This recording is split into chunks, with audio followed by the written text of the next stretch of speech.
We in these streets.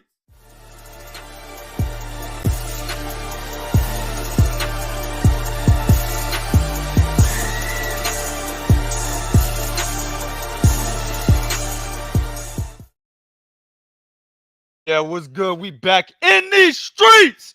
In them streets, baby. 3kingsboxing.com. Of course, it's your boy 2K. And to the left over there is my man Bo, all the way from the Dominican Republic, still repping 3KB. What's good, family? What's going on, man? What's going on? Hey, Lord Joe, I'm taking your hoes tonight, man. Hey, Lonzo going to sleep by himself tonight, bro. Word up, word up. Hey, man, we had to jump back on this one, man. Oh, Big yes, fight yes. this weekend, a really underrated fight. It's kind of pissing me off that it's so underrated between two really great fighters, not just good fighters, great fighters. PBC needs to do a lot better job, or should have done a lot better job promoting this fight, man. But we're going to get into that. We're going to get into that later. We're going to break that shit all the way down. Of course, Katie Taylor and Chantelle Cameron as well. Also, I do want to talk about Jermall Charlo, and Jose Benavidez Jr. as well, because that fight, honestly, on paper, that's the underrated fight on the card, man. Exactly, Bo. Like on paper, Jermall should slaughter dude. But right, he should slaughter him. I mean, Danny Garcia beat him, right? But yeah. given, Jermall Charlo's mental state as of late, may not be the case. So I want to talk about that as well. All right. But first, we're going to talk about some current events that's been happening. You know what it is, man. We got to put seasoning on this show. So the first little bit of seasoning we're going to throw on here is Shakur Stevenson and the criticism that he's been getting, bro, for that Edwin De Los Santos fight. So you got everybody coming out of the woodworks, man. You even got whack niggas like Ryan Garcia talking shit, bro. Ryan Garcia didn't really say much ever to Shakur Stevenson. I remember Ryan going at other guys, Tank Davis, Devin Haney. I never really remember him going at Shakur. And before that was a respect thing, and it should have been a respect thing because Shakur beat the dog shit out of Ryan Garcia, right? But now he's even going at him, right? You got some of these fake ass journalists going at him. Dog. Right? They may have been employed by ESPN or so, and then all of a sudden now they going at him, right? Well, what do you think about this shit, man? Is criticism too much, or is this just part of the game, bro? Here's the reality of it, man. You got to understand what you put out there comes back at you, right? In this business, and I'm going to go there. Y'all can be mad at me if you want. In this business, when you are black and you are telling everybody you're great, you're the next great champion, you're the next Floyd Mayweather, you're the next great fighter, this is what's going to happen to you. Yeah. Okay. Understand when you step in that ring, right? Your performance has to back up your greatness. You can't get in the ring with Edwin De Los Santos and get a 115, 113 scorecard. Right. You see what I'm saying? You can't do that. Right. And if you do that, you got to rematch him. That's what Floyd did when he fought Castillo. But even he didn't get a 115, 113. Right. So he got like a one. He did that against Castillo and he did it against Marcos Maidana. Sure did. But he still didn't get no 115, 113 scorecard. People felt that, it was a little wide and maybe it should have been closer than that. So he said, I bet I'll rematch. But when you have the performance that Shakur had, when you talk the way Shakur talks, when you telling Devin Haney, no, keep your 25%. I'm worth more than that for undisputed. When you're going at Lomachenko, when you saying how Lomachenko ducked you, he's scared in the ass and he tuck-tailing the ass and running. When you Frank Martin on it, when you're doing that, and then you get in the ring and give this kind of performance, when you're telling everybody, hey, I'm the boogeyman of 135. Everybody's scared of me. Everybody running for 135 now that I'm here. And then you have a 115 score, not one, but two 115, 113 scorecards against Edwin. It got so bad, De Los Santos just spit around in a circle. De Los Santos is, and no disrespect to him, because I actually called for this fight. You know what I'm saying? When the Frank Martin fight didn't happen, remember on a couple of shows back, who knows when the hell those shows took place, but they still on YouTube. I called for this fight. I said Shakur Stevenson should fight De Los Santos, right? So I'm not shitting on De Los Santos at all, but nobody knows the guy, right? Exactly. Mainstream boxing fans don't know Edwin De Los Santos. So when you go in there and you don't give a great performance again, when the majority of the fans that are watching this fight don't know your opponent, and you don't give an excellent performance, then on top of that, it's a close fight, regardless of what you saw, but what the judges say, right? At the end of the day, dog, you got double negatives hitting your image at that point. There you go. Exactly. Nail on the head, bro. Exactly. You got people out there knowing who Edward De La Sosa. Well, man, you got Frank Martin saying, yeah, that speed and that pop gave him trouble. You got cats out there actually vibing for Edwin De Los Santos because of his performance, man. So that's just, but so is the criticism fair? Yes, it is. It's very fair because when you're in the public eye and when you're pushing for greatness, you got to understand, man, anything you do, and we over here at Three Kings know all about this shit, right? Anything you do when you push for greatness, just the smallest thing that you don't do right is under a microscope. So now, is the criticism fair? Of course, because they're keeping it to his performance in the ring. As long as you keep it to that performance in the ring, cool. If they was talking about other stuff, then fine. But yes, 100% fair, 100% deserving, because the way he was talking about this fight and his arrival to the division, you thought he was going to blow this boy out, and he didn't. Hey, man, honestly, bro, I mean, there's really nothing else for me to say. I'm going to just take us into the next segment. Only thing I'm going to say with that shit is you hit the nail right on the head. I mean, if you come out here talking big, then you got to perform big, right? Yep. So it's talk the talk and walk the walk. Everybody knows that old adage, and that's the situation here. So now all the criticism's coming because he didn't walk the walk.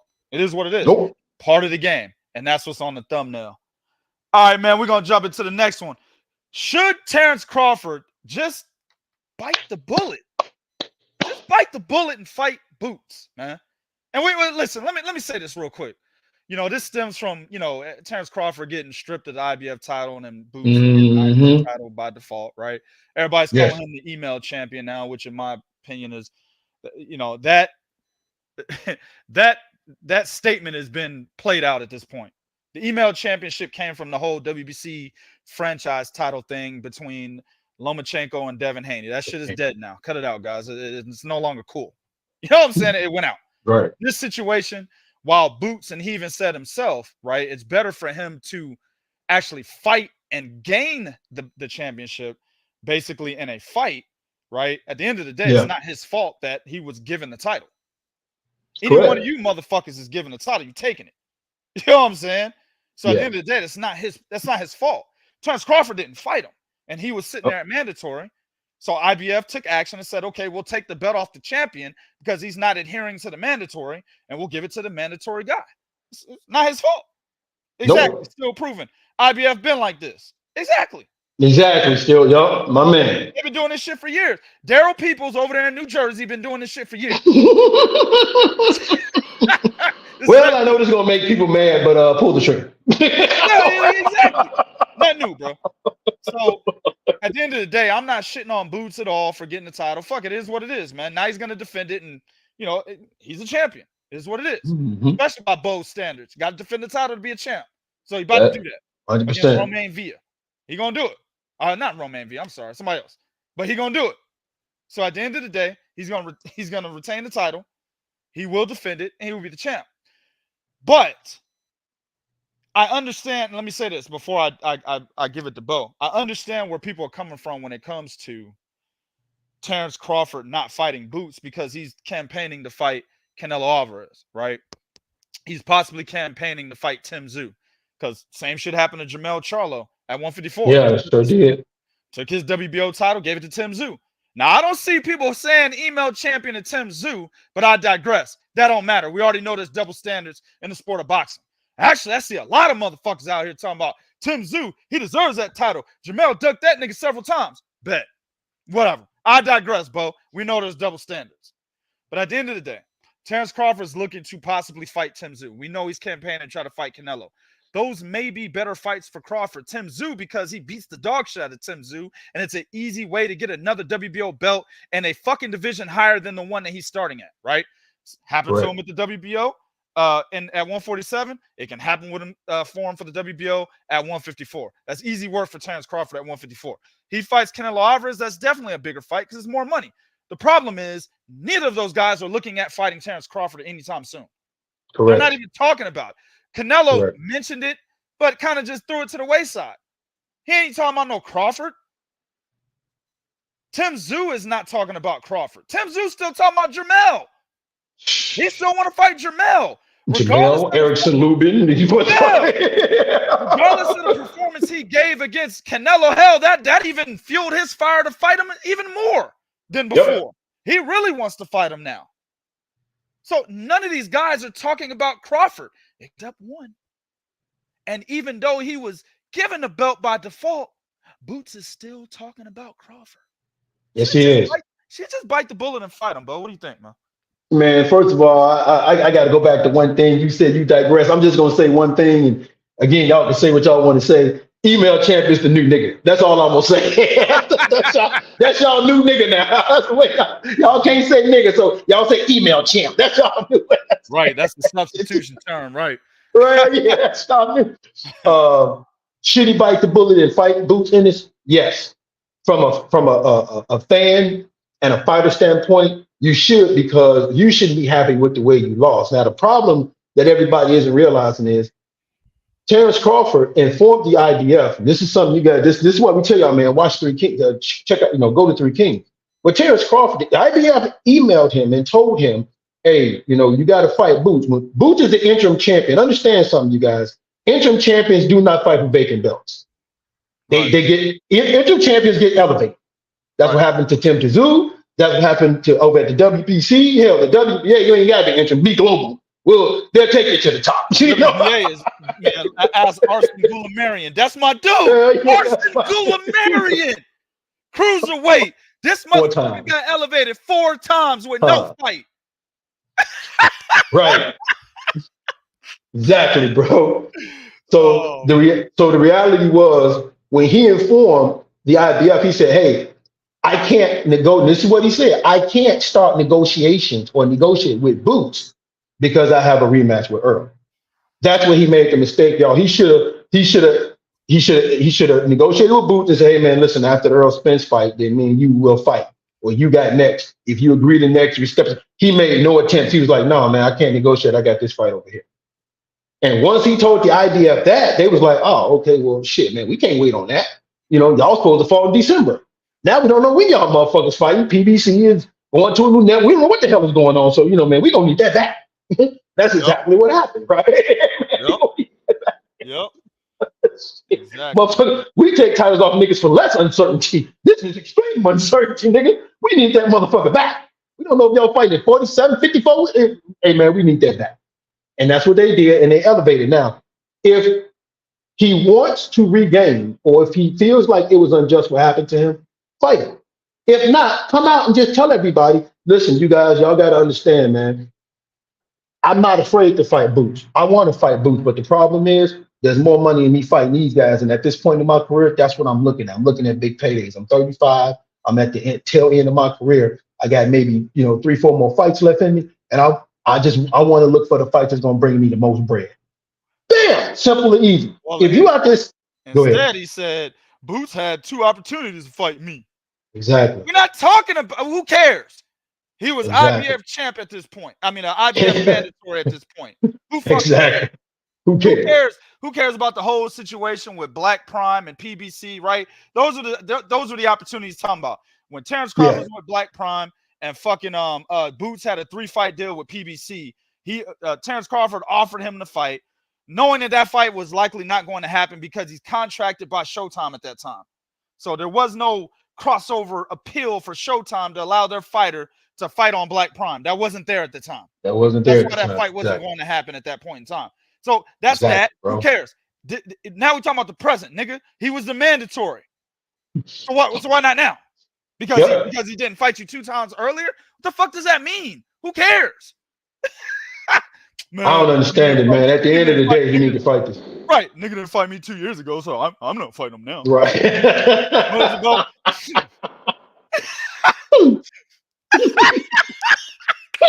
Exactly. That's what he did. That is. Come on, man. I'm just saying, the guys that he's looking for are not interested in fighting him. They're not. Correct. Tim Tszyu, rightfully so. You get your ass whooped. Don't go that route, bro. Enjoy your 15 minutes of fame. You got bitches over there yelling your name. What did he say after the Harrison fight? Motherfucking 9. And that bitch was like, Tim Tszyu. The crackhead bitch next to him. Tim Tszyu. Oh, man. Yeah. Oh, man. Yeah, you get your little 15 minutes of fame and your ugly bitch. Y'all enjoy the belt because once you get in the ring with them real killers, it's night, dog. Tim Yeah, Zoo I is agree not with that that. dude, man. It's I agree night. with that.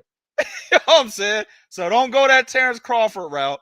When you do go the route of the elite fighters, make sure you get the biggest bag, Tim, because you're not good enough to beat those guys. So make sure it's the biggest bag. If I'm Tim, hell, I go for Canelo. If I'm Tim, Canelo will fight him. Oh, hell 100%. yeah. 100. Move him You up take 2 that. weight classes like you did Jermall. Put a weight clause on the nigga, a weight stipulation and shit. He can gain all the weight he wants, but he can't. Mm-hmm. You know what I'm Even saying? though the fight in Australia, you still can't. You still gotta have your bitches sit over here. Yep. Because all my hoes will be sitting here. Hell yeah. The Tim Zoo chick got to sit on my side of the ring. Hell When yeah. I was yelling Tim Zoo in the ring, she come with me. That's what Canelo said. Get the biggest bag you can, dog, because you're not on that level, man. Go ahead, Bo. Take us to the next one, brother. All right, man. So, dog, I got some concerns out here. So, Jermall Charlo, not Jermall, y'all, Jermall, right? Hey, man, I'm questioning this boy's mentality. I'm questioning his heart. I'm questioning his drive. Not only did he get slapped out here in these streets by Cater Plant, he's living in an alternate reality because he's making it seem like Plant slapped him and dipped. No, he stood right there, bro. He's making it seem like Plant slapped him and ran. And he said, man, we could have handled it right there. You know, anybody could hit and run. Well, he didn't hit and run. Then he said, well, you know, he probably feel bad about it. No, the nigga don't feel bad. I've never seen a nigga slap him before and feel bad about it. So you got that. Then he said how, you know, drinking is fun. Oh man, you know, I don't like look to drink, but we go out to drink, man. It's fun. You know, I like when we go out to drink, we have fun, we do this and that. Then he came in 3 pounds overweight of a catchweight fight. They was fighting at 163. He came in 3 pounds over that. I'm sorry, man. When we get off this call, I'm going to see what the odds are of that Charlo Jose Benavidez fight, bro. Yeah. And you know, your boy Bo, man, I may have to put some bread. I have to put some of this Dominican money down on that. So I'm gonna have to put some of this Dominican money down on that fight, baby. Because I don't know, man. I don't like any of this. I don't think if Jermall Charlo. Oh yeah, one more thing we point out. He passed up the Canelo fight. He passed up all that money and gave it to his brother. So I'm just, man, my mind, I don't know if this boy's taking fight. I don't know if boxing is number one priority for him anymore, man. And he looks beatable now. All of this, he looks vulnerable going into that Jose Benavidez fight, man. Oh yeah, let me jump back to the topic before. My man Virtuoso, I forgot to mention he made a good point. Forgot to mention it. He's talking about Spence activated his rematch clause. We understand that. We already know that. Mm-hmm. But we're not talking about that. Like we already know Crawford beat Spence. I don't even want to talk about that. I'm talking about for the future of Terence Crawford. Boots Ennis should be in his future somewhere. Mm-hmm. That's all I'm saying. You know what I'm saying? Because Crawford's not too big for 147. So he can fight at 147. He can fight at 154. It doesn't matter to him. Right? But to me, since Canelo, Tim Zoo, those guys are not even paying attention. They don't want no smoke, bro. Canelo doesn't need to fight Terence Crawford at all. He's at 168. He chill up there all day long. Crawford will have to go chase Canelo. He does not fight that guy. Them niggas doing Terence like this. So about that fight coming up. Hey, Canelo, yeah, here's your autograph, young man. So now about that fight coming up, y'all got them hoes ready? I want to be. That's how you doing, though, man. He got that motherfucker Canelo, a picture of Canelo with a crown on his head and signed it. Gave that shit to Terence. That's fucked up, bro.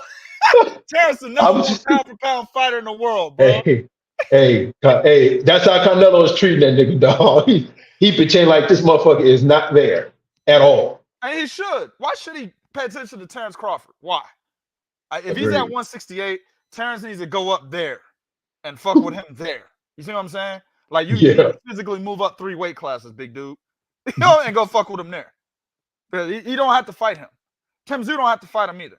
So I'm just saying, after he beats Errol Spence in the rematch, because we already know that's going to happen, he needs to fight Boots, man. Fight Boots. Then retire. Fuck it. Get out. But that's a big fight people want to see. And I agree with Frank Bell. He said earlier they make a grip. They make an there's a lot of money there, bro. I don't care what anybody says. Is it more than Terence Crawford, Canelo? No, but Canelo's not fighting him. So just that's a pipe dream. It's not gonna happen, guys. It's not gonna happen. So I think it's better for him to fight Boots. That's a lot of money, dog, and it could be on pay-per-view. That's dough right there. But anyway, let me jump back up to the topic at hand.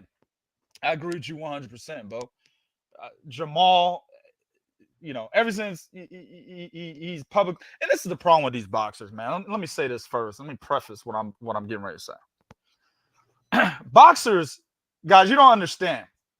A lot of people, when they look at the problems that fighters have, they compare them to themselves and be like, I don't understand why he's tripping like that. What you got to understand about fighters is the majority of these guys were brought up in the ring, right? And Bo and I were both amateur fighters. We know what it takes whenever you got a tournament coming up and the things that you got to do, things you got to sacrifice to be able to stay relevant as an amateur fighter, right? It's not just about being number one in your state. It's a lot to be number one in your state. A lot of these guys are top 15, top 20 in the fucking country, bro. That's a very good point. There's a lot of things you got to do. A lot of these guys are sacrificing school, bro. A lot of these guys are homeschooled because of so much time that they have to dedicate to the sport of boxing when they're kids, when they're teens, right? What comes with that sacrifice is women. They don't get pussy like that. Like maybe my nigga Lorenzo over here to the left, or my man Devin to the right, or my man Roderick in front of me, right? You know, them regular niggas, they might get ass on the regular. These dudes don't. It's boxing. And it's boxing all day. So when they get out there and get that money, and then they get these women, Teofimo Lopez, Jermall Charlo, Shakur Stevenson, hell, Devin Haney, who's the first chick that he was dating, bro, when he got dope? Black China. The ugliest, nastiest bitch in Hollywood, next to Amber Rose. Black China, bro. First chick he was dating. Remember Shakur? He was dating Yoette Gonzalez's sister. Went from literally right after the fight, went from Yoette Gonzalez's sister to the stripper bitch that he's married to now. You see what I'm saying? Like me and Bo, we got classy women. We're married to women that haven't been out there and all of that, right? Because we've had the opportunity to know how to finesse women growing up. We had time to look for the woman that we want. These guys didn't have time for that. It was boxing, boxing, boxing, boxing, boxing, boxing. Amateurs, pros, now hoes. And that's what you're seeing with Teofimo Lopez going crazy, right? And losing to George Kambosos because he had that trouble with his chick. That's why you see guys like Felix Verdejo murking chicks and shit over there in Puerto Rico. Now this nigga might be going to jail for life. That's why you see guys like Jermall Charlo having marital problems, and now this nigga getting pissy drunk and smacked up by white boys and shit. That's why you're seeing that. So what you guys got to understand. I forgot one. That's why you see Keith Thurman on top of the world. And all of a sudden he's on a goddamn grassy knoll playing the flute. Nigga. He's allergic to the ring now, Bo, now that he's married. Nigga. This nigga hairline has receded. Like, this nigga hairline has receded. This girl made him cut his hair. She said, get rid of that strength. Get rid of your strength, Samson. Yeah, that's right. He didn't even cut his Samson. Made him cut his hair straight up. Oh, man. Before he got married, had 3 fights and retired. It changes these men because they're not used to it. And that's what's happening to Jermall. Hell, Kazuto Ioka, right? Down there at 115. Sure did. Right? Sure did. He retired. He was killing motherfuckers before he retired. He's good now. Hey, guys, he was even better before he got married. Oh, man. 108 and 112. He was killing motherfuckers down there, bro. Retired because he married a popular pop star out there in Japan. She was like a big-time singer out there. And his pops was mad, like, no, don't marry the bitch. We got money to make. He's like, damn, I'm getting pussy, dog. I gotta go. I gotta go. All right, I gotta go. I gotta carry her bags to the back. Then she ends up leaving him. Then Then he comes back to boxing. See? And now you see the Kazuda Ioka you see today. Even guys, even in Japan and other countries, bro, it happens. Women will murder a dude's boxing career, bro. And that's what I think is happening with Jermall right now. He's already said he's going through a divorce. He already said that. Yeah. So that's where I side with Bo when it comes to Jermall and his mental state. How much of this woman problem is he having? Is it as bad as Teofimo Lopez was having it? And he ended up losing to George Kambosos, somebody he should have destroyed, right? Just look at Teo when he fought Josh Taylor. And tell me if that Teo would not have destroyed George Kambosos. I'll wait. Oh, man. I'll wait. You see what I'm saying? So at the end of the day, bro, women will destroy your careers, bro. Hell, destroy the career of a regular man. Imagine these dudes that's never been with women. It will murder them mentally, bro. So that's what's happening with Jermall right now. And that's a good point. We don't know how far his situation has mentally damaged him. We don't know. So really, honestly, you would be good putting money on Jose Benavidez. This could be a Teofimo Lopez situation. Also, if you put into play the fight that he had against, what was the boy's name? Jose Montiel, Macias, Rodriguez, Gonzalez, Fernandez, Campos, Sanchez, whatever the fuck his name was. He looked bad in that fight. And he still had his bitch back then.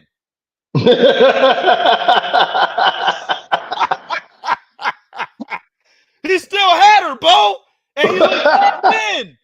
Imagine what he gonna look like without her. It go either way. It's 50-50. Either it fuels him and he just beats the dog shit out of Jose, or he got a Teofimo Lopez moment. Goes out there and loses to a guy he should have beat. Just saying, bro. Let me go into the next one. Chantelle Cameron versus Katie Taylor Part 2. Now, this is still for the 135 undisputed crown. 140. Is it 140? Yeah, it's 140. Okay, I thought it was 130. Oh, yeah. It's 140. My bad. It needed to be 135. That's my bad.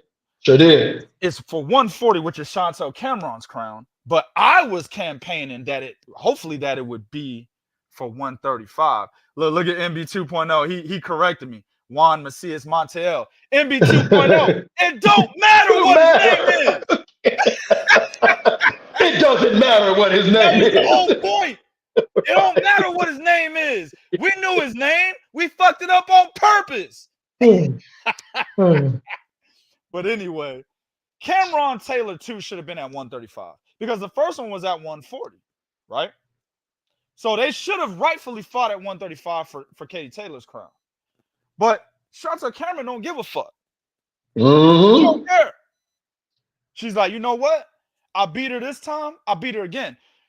The intriguing thing about this story, oh man, this is a great story, and this is actually a fight that's underrated as well. I don't understand. And maybe it's just boxing in general. Like the fights are just not being promoted the way that they need to be anymore.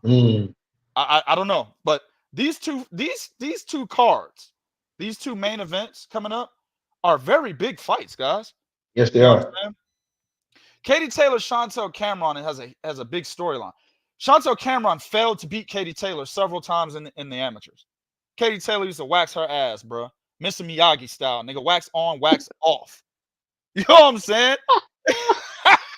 She used to wax Chantelle Cameron's ass, bro, in the amateurs. Yes, so when they talk, and Bo has a good relationship with Chantelle Cameron. He's interviewed her several times. They're good friends, right?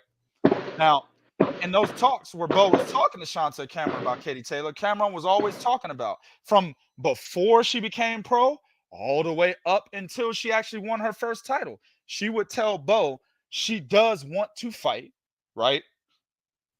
She wants to fight with Katie Taylor as a pro. She wants that get back, right? Yep. Katie Taylor has always kind of put Chantelle Cameron to the side. Yeah, if the opportunity presents itself, I'll fight her. Because, she whooped her ass a few times in the amateurs. It's not a big deal as a pro, right? She's looking for bigger fights. When that first fight came about, it was supposed to be Katie Taylor's you know, another undisputed crown in another division. Yep. That's what it was supposed to be. That's exactly what it was supposed to be. You've beaten this girl several times. You know how she fights. Another undisputed crown in another division. But what she didn't realize was that Chantelle Cameron was working for her, bro. Chantelle Cameron was working for Katie Taylor, bro. She wasn't just there beating Jessica McCaskill, right? She wasn't just there beating Mary McGee. She wasn't just doing that. It was working for Katie Taylor all this time, bro. It was. That's what the difference is between a fighter that's on a mission and a fighter that's already accomplished their mission. See what I'm saying? One fighter is much hungrier than the other. And when the two go at it, when they clash, the hungrier fighter may win that. And it becomes an upset. And that's what happened here. Now we might get a reverse in roles, Bo. Chantelle Cameron may be the fighter that has accomplished her mission. She got her get back. Not only did she get her get back, but she got it on the biggest stage. Yes, she did. Not only did she become or defend undisputed, she beat arguably the number 1, number 2 best female fighter in the world, bro. And arguably catapulted herself up in top 3 pound for pound in women's boxing. You know what? That's a very damn. I didn't think about that. She did that in one fight, and it was against the woman that she's always wanted to fight. See what I'm saying? Yeah, that's a good point. Is she complacent? She could be complacent. She may have already accomplished her mission. Meanwhile, Katie Taylor's like, hold on, I wasn't supposed to lose this fucking fight. I wasn't supposed to lose to her. So on the flip side, Katie Taylor may be like, hey, I need to get up for this fight now. I was number 1, number 2, you know what I'm saying? Top fighter in the world. Now I'm looking at number 5, 6, 7. Shit, I might be behind the chick already beating Amanda Serrano. Oh, I got way more to lose now. On top of that, I'm going to say this. Katie Taylor was going a little bit downhill, in my opinion, when she came to the Chantelle Cameron fight, right? She didn't look good against Natasha Jonas. Right? She arguably lost to Amanda Serrano. I thought she beat Amanda Serrano. Serrano took a foot off the gas, allowed Katie Taylor to come back in that fight. That was her fault. Should never did that. Right? But she arguably lost. If they would have announced Amanda Serrano's name at the end of that fight, I wouldn't have had no problems with it. You know what I'm saying? No problems at all. But she didn't look good against, I can't remember the chick that she fought. It was an Argentinian chick with a nice jab. I can't remember her name. But she didn't look good in that fight either. Can't remember her name. You ain't going to remember it either. Don't worry about it. We don't really know her like that. But I forgot her name. But she didn't look good in that fight either. So Katie Taylor hasn't been looking good, bro. And she's been going downhill. A lot of people think Katie Taylor had already accomplished her mission. She didn't really have much to fight for except the money and the fans. So when she got in there with Chantelle Cameron, she was complacent. This might be a role reversal now. Katie Taylor now knows, hey, I lost something here. I'm trying to gain that shit back. Meanwhile, Chantelle Cameron's like, I accomplished my mission. This was the woman I've been wanting to fight for years. Not only did I beat her, I'm now a top fighter in women's boxing, and I'm undisputed, and I defended that bitch. What do you think about that, Bo? I think there's one other scenario here too that I'm a factor in. Chantelle Cameron could be extra motivated because she's probably pissed that she's not fighting for Katie Taylor's belts at undisputed. Good point. And then I'm looking at Katie Taylor like, why didn't you put your belts on the line in that fight? Yep. Because she put her belts on the line, or all the belts, her undisputed, your undisputed, put it all on the line. So the Cameron could be looking at, hey, she should have put her shit on the line. I think, yeah, I smell a little bit of fear. Or you can look at Katie Taylor, because there's talks and there's rumblings out there. Everybody, all the decline you said, mentioning, there's rumblings. If Katie Taylor loses this fight, there's people out there thinking that she may have to retire, because when you look at the people coming up from 130 and Alicia Baumgart and all of them, they're going to start coming out there. What works for her? That's right. Coming at 135, right? Then there's a situation of she's when you're starting to decline like she's been declining in fight, and we go way back, like you said, Delphine Pursuit and so all those fights. at her age, and we've never seen her decline and say, okay, she got it back. It's just been, and then that Chantelle Cameron fight was a culmination of all of it. And then Cameron did something. The one thing that when me and you gave that breakdown, the one thing Cameron needed to do, we said she had to do was fight was what? Don't take your foot off the gas. Don't take foot off the gas. Don't take your foot off the gas. And she did. She was able to outwork Katie Taylor. If she can do that again, because it's hard to correct when you reach a certain age, it's hard to correct certain things that you've done so long, they become pattern. So it's going to be hard to get Katie Taylor to, in those low moments, do something. It's going to be hard to get Katie Taylor to increase her output because she's so used to fighting at a certain level of output. It's going to be hard to get her to crank that up. Now, if they get her to do it, man, props to them. But the reality is, when someone beats you in the fashion that Cameron beats you, and they know, hey, this is all I need to see to beat you, that is going to stay in their mind. This is where I do agree with you at. If she has lost her hunger and has completely been like, all right, I beat him, man, I got this. If that's how she's thinking, nope, wrong. Because again, we're still talking about a person who is a world champ who has some competitive with it. Because hats off to Katie Taylor. She wasted no time in saying, I want my shit back. As a matter of fact, Crawford and Spence fought around the same time they fought, and Katie Taylor, Chantelle Cameron's fighting for them two motherfuckers. Right. So no, I think Katie Taylor is motivated. The question's going to come down to me is, can she get over that one little hump that seems to hurt her, and that is her conditioning level and her output level. Because if Cameron comes and she's giving out that and she's consistent with that output and don't have them low moments, and she's just consistent with that output, that can be bad for Katie Taylor, because Katie Taylor, she can't keep it up. She needs that break. Because I think rounds 5, 6, and 7 is where Cameron went up here. And then toward the end, 8, 9, and 10 is where Katie Taylor started coming, but it was too late. Cameron had already built it up. So it was hard for her to catch up there. That's what's going to be a key factor to me in this fight. My prediction, I think in this fight right here, I think Chantelle Cameron wins, but I think she wins by split decision. I'm not going to dismiss someone like Katie Taylor, who is a champion, who the fact that she retook this rematch so early shows me there is something that's there. There is something, whatever it is, it's that one intangible that's there that she's like, no, I've got to get this back because this is not how it's going to end for me. And then on top of that, she could be extra motivated because there is talks of her career being on the line in this fight. But I'm going to say that because Chantelle Cameron, the way she's been talking, the way she's been training, she hasn't sound like a complacent fighter. She actually, the only thing I caution, don't be looking for no knockout. That's where shit go wrong. She's actually talking about stopping and knocking out. Now, I definitely don't like that. That is not a mind frame you have. That's the only thing that got me worried. But I think if she sticks to the game plan and everything like that, she should be able to pull out a split decision 115, a close one in this one, because I think KT's gonna bring it. So I got Chantelle 115, 113 split decision. Well, in my opinion, before you take us to the lead topic on this show, my opinion is that the first fight was pretty much that close, honestly. You know what I'm saying? I don't remember the scorecards, the official scorecards, but I remember what I saw. You know what I'm saying? I saw Katie Taylor coming back at the end of that fight, which is the same thing that she did against Amanda Serrano.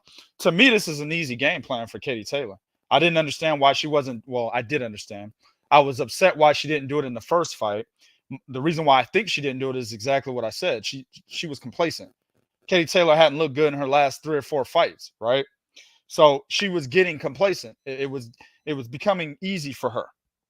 So when she fought Chantelle Cameron, somebody that she's already beat several times in the amateurs, it was going to be like, I guess for her, a situation of Vernon Forrest versus Shane Mosley, 1 and 2. You know what I'm saying? Maybe that's what the thought, right? But this is different. All Katie Taylor really had to do was stay on the outside, use her feet, stay on the outside behind the jab, counter Chantelle Cameron as she comes in. She could easily turn Chantelle Cameron into a one-dimensional, plotting, come forward fighter running into fucking counter shots. Easy, bro. You see what I'm saying? But she didn't do that. In the first fight, she elected to fight with Chantelle Cameron. That's how you lose fights when you're not that kind of fighter, right? That's why she looked bad against Delphine Pursoon, because she sat there and tried to fight Delphine Pursoon instead of actually boxing her.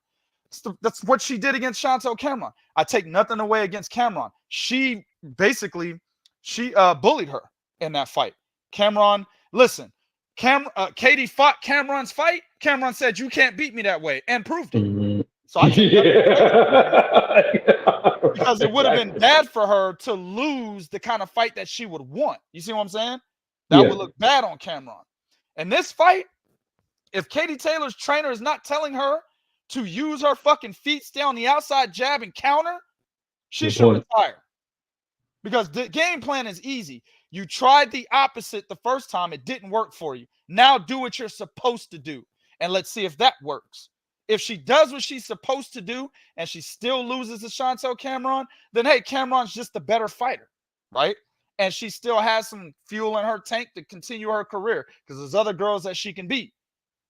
But if she doesn't do that and loses to Cameron again, then you got something mentally fucking wrong with you at that point. Mm-hmm. I agree with that. I agree with that. What pisses me off is when there's an easy game plan and you don't execute it. I can't stand that shit, bro. And that's why I can't be a trainer. Because I'll be smacking niggas like Teddy Atlas, bro. You know what I'm saying? Man. I can't remember Stony Stone, bro. He was John Ruiz's trainer. Norman Stony Stone. What the fuck are you doing? That's me, bro. That's me. You see what I'm saying? I wouldn't be like Derek James. Oh, come on, man. You goddamn. Nope, that's not me, bro. Nope. No. If I'm looking at a game plan and it's clear as day what you need to be doing, you do the opposite and then lose, I'm pissed.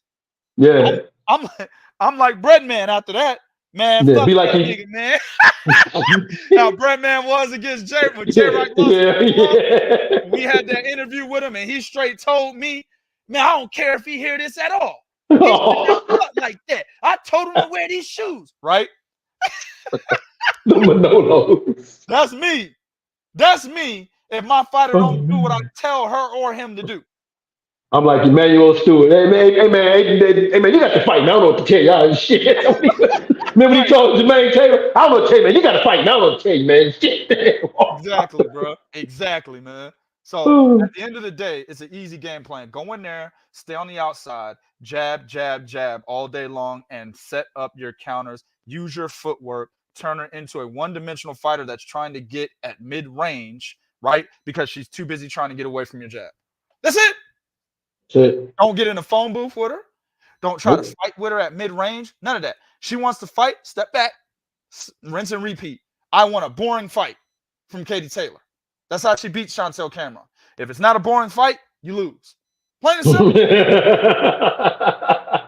Plain and simple. This ain't that difficult. We don't even got to break it down to the white meat. Cameron, do the same shit you did in the first fight. High octane pressure, high volume. Keep throwing punches. Make her want to fight you. Make her test her mental fortitude and make her give up her game plan once again and make her fight you. Guarantee you win if you do that. And it won't be 115, 113. It'll be 117, 111 type shit this time around. If Cameron can do that. 116, 112. But, Bo, I'm going to go with Katie Taylor this time. Okay. I think Katie Taylor goes in there with the right game plan this time. I think we get a trilogy from Eddie Hearn out of this, man. Katie Taylor wins this. I'm going to go split decision with Bo. 115, 113, man. Woo! I like it, man. I like it, man. You know what? A trilogy fight really wouldn't be that bad. I'll be honest with you because, I think it's gonna be who else would them to fight? Yeah, I mean, they could fight. I mean, there's Alicia Baumgartner. Of course, Amanda Serrano out there. You got Michaela Meyer. There's girls. Jessica McCaskill still running around for some reason. Cecilia Brackett is talking shit. What's the girl that Baumgartner beat, made her relevant? Terry Harper. She's still out there. There's a lot of girls in and around that division that they can fight, right? Yeah, Natasha Jonas is creeping around there too. Jonas is creeping around there as well. So at the end of the day, there's still a lot of girls that they can fight, right? But the trilogy is there's a lot of money there. You see what I'm saying? Agreed. Honestly, not only do I pick Katie Taylor because I think she's going to come with the right game plan. She'll fight Chantelle Cameron some rounds, but for the majority of those rounds, she's going to do what she's supposed to do. And she's going to bank more. She's just going to win more rounds. That's essentially what's going to happen here, right? But I may even add a little caveat to that. It may be close enough to where Cameron wins, but they make sure Taylor wins it so they can set up the trilogy. I take that. Man. Money talks, bullshit runs the marathon. Y'all don't know nothing about that. Don't know nothing about that, dog. Went over the head. I saw it go right over the head, bro. Yeah. And with that being said, now it's time to get down to the big money fight. Now, Shit! The mega fight! You're gonna be like, 2K tripping. This ain't no mega fight, but it is. And I'm gonna tell you. Yeah, but it is. Go ahead, Bo. We're gonna tell y'all why in a minute. First of all, y'all gotta recognize we have two young undefeated fighters in their prime. Fighting. Andrade ain't young, but go ahead. Oh, that nigga 35, but yeah. That nigga 35. Yeah, he chilling with me. I'm 39 and shit. Me and him, we talking like, what up, nigga? What we gonna do when we retire, nigga? man, Andre going to the 30, 35 and up club. And Benavidez can't get in. Yeah, right. He got carded. He can't get in. He got carded. Jose could get in, but he can't. He can't get in. But when you look at this fight, man, there's a lot of things about this fight. 2K and I was sitting, I'm thinking about this fight. It is really hard to determine who's gonna win and who's gonna lose. There's a lot going on in this fight that y'all got to understand. Understand something, man. You're talking about David Benavidez, and the Benavidez that I'm looking at now. If you guys have been watching Benavidez back, remember when PBC was on Fox or they was on Bounce TV, you used to see David Benavidez. That David Benavidez, he used to move his feet, he used to provide angles. He actually did a lot more boxing than the pressure David Benavidez that you see that we saw against Ron Gavro that got knocked down because his feet were side by side, right? Yeah. Or the Medea, when he fought Medea. That Benavidez is different than the one that started. And that is because the reason being is as his power came into play, as his ability to his defense came into play, so he had better defense. He was able to be more of a stationary fighter and also use the angles and hit you with punches and stay right there on you. Okay. I like David Benavidez in this fight. And here's why I'm gonna tell y'all why I like him in this fight. Number one. You guys, and I know we bring this up, you guys got to go back and watch it. David Benavidez is a better version of Vanes Monterosian with more tools in the toolbox than Vanes Monterosian had. And the reason why I'm bringing up Monterosian because Monterosian is arguably the last fighter. And I know y'all gonna say, what about Jack Colquet? Demetrius Andrade didn't try in that fight. Watch the Vanes Monterosian fight. Vanes Monterosian is the only guy that ever knocked Demetrius Andrade down. Sure did. Gave him trouble in that fight. Vanes Monterosian was hitting him with that jab, hitting him with that straight right hand, providing those angles. He gave him some problems in that fight. Andrade really had to dig deep in that fight to come up with something, especially after getting knocked down. Well, David Benavidez can do those things and more. My only issue that I have with Benavidez is I don't like what I saw in the Caleb Plant fight. I don't think anybody did. I don't like what I saw because he completely relied on his pressure. There's a reason behind that. There's a reason behind the madness. I know what it is. I know, right? And I'm gonna let you have it too. I'm gonna let you have it. He relied on the pressure to wear down Caleb Plant, wear down his stamina, so then he can jump on him, so then he can dog him, so then he can try to stop and knock this dude out. Caleb Plant is not. I think Demetrius Andrade is a better boxer in my opinion than Caleb Plant. Caleb Plant is not a better boxer than Demetrius Andrade. And if Caleb Plant can outbox Benavidez, I know Demetrius Andrade can outbox David Benavidez as well as give him something to worry about back. But here's why I worry about Demetrius Andrade. How does he respond? It's easy for you to go 12 rounds because in his last fight in 12 rounds, he didn't look that good. But when you have a guy that's bigger than you, putting that pressure on you, that's coming at you, that has the motor that Benavidez has, that has the pop that Benavidez has, how is Andrade going to deal with that? Because although I'm bringing up Vanes Monterosian, but you know, I actually didn't like what I saw in his last fight. Maybe he haven't acclimated to the weight good enough. I actually didn't like what I've actually. The only fight I was most impressed in was Jason Quigley. That was Jason Quigley. When he jumped on him, and that was the Andrade I thought we was gonna get until we saw him in that PBC fight.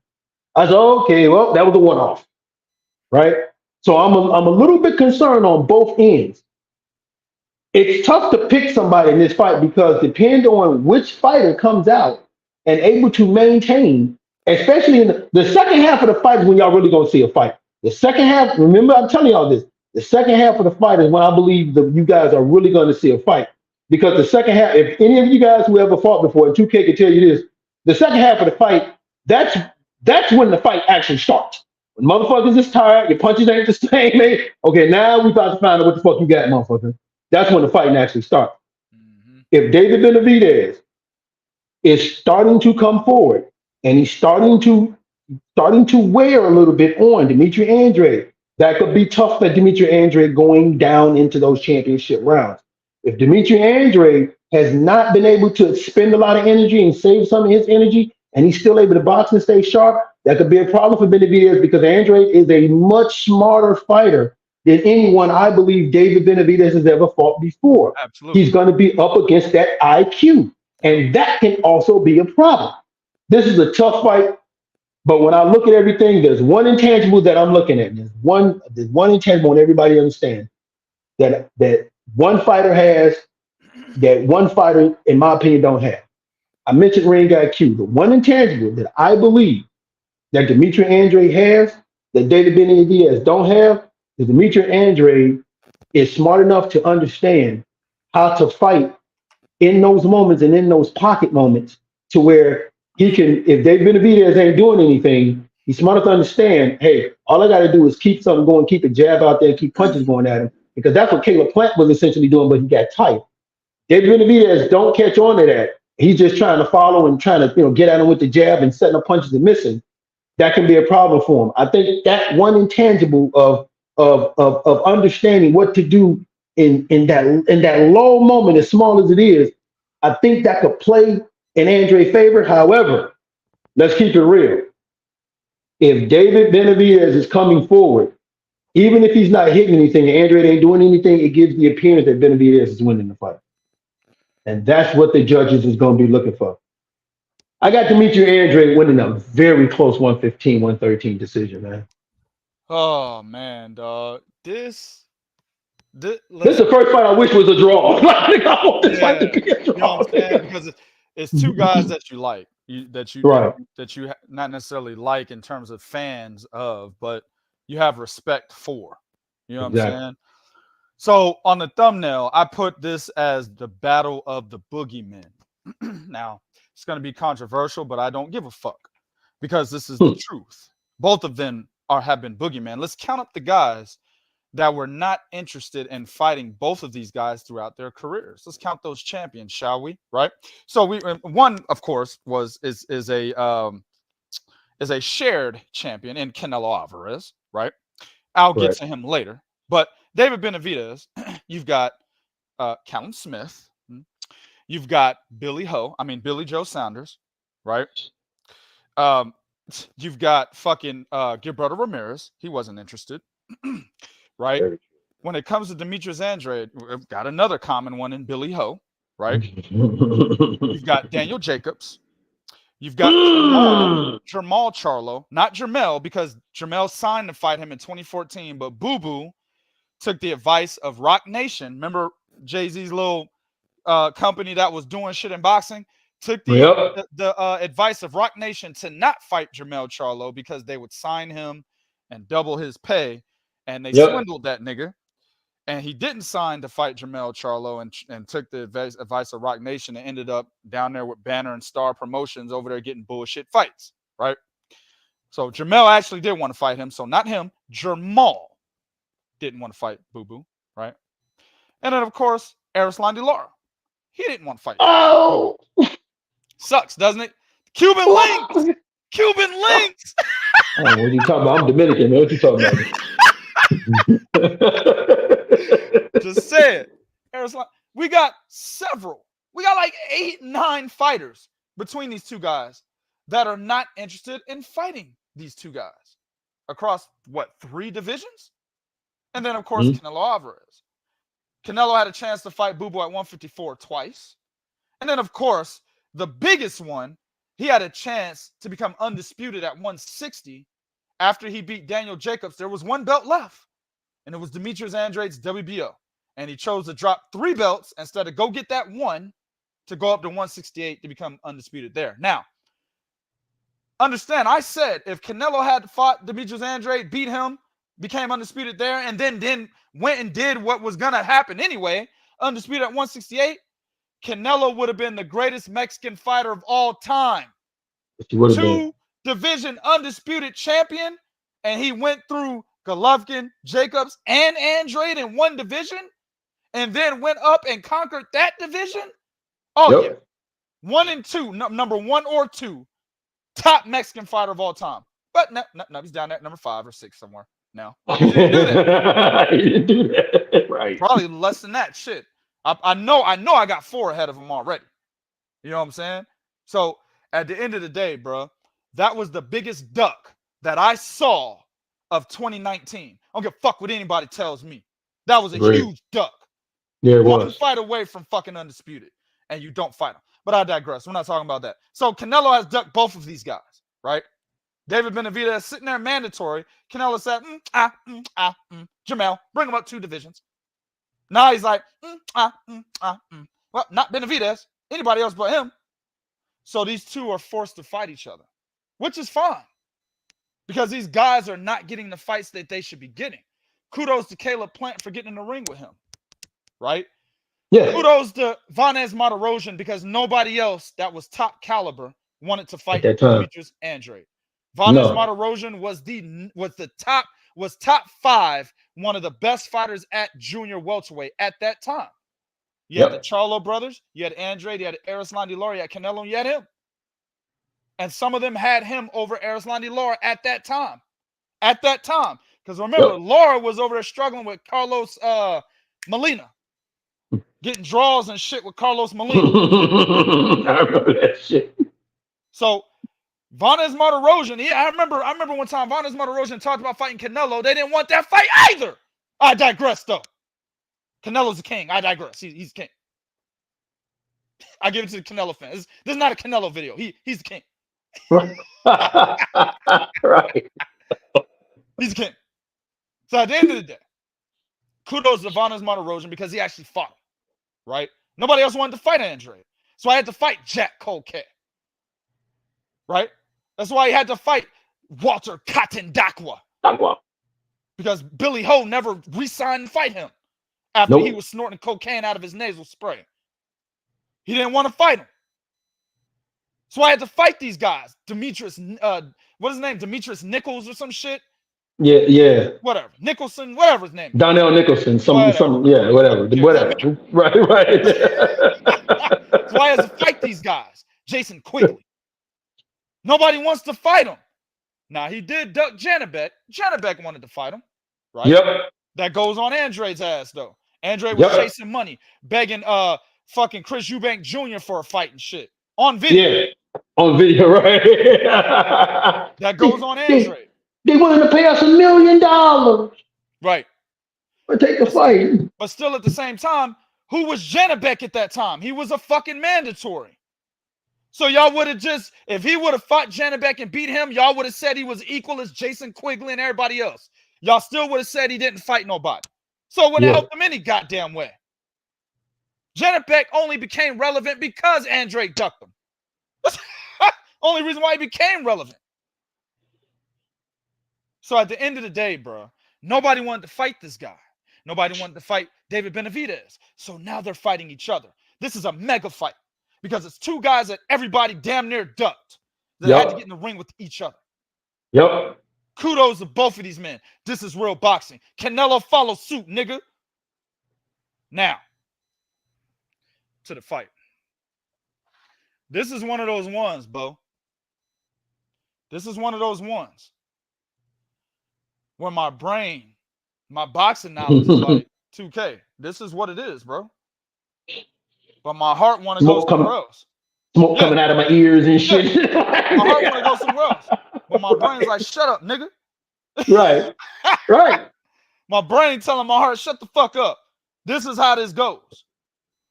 Listen, man, Demetrius Andrade, 6 foot, 73.5-inch reach. David Benavidez, 6'2", 74.5-inch reach. David Benavidez got a 9-year advantage, bro, in age and youth. So on paper, you see that. You automatically move to David Benavidez on paper. right? But Bo made a very good point. David Benavidez played chess with Caleb Plant. But he did a chess methodology, and I'm an avid chess player, so I'm gonna give y'all motherfuckers some knowledge about chess. He employed a chess technique called the swindle, where you assume the position of a loser as a trick to bait your opponent into making certain moves, and then you turn the tables on them, and it ends up being a trap and you win the game. That's exactly what David Benavidez did to Caleb Plant. He swindled him. Yeah.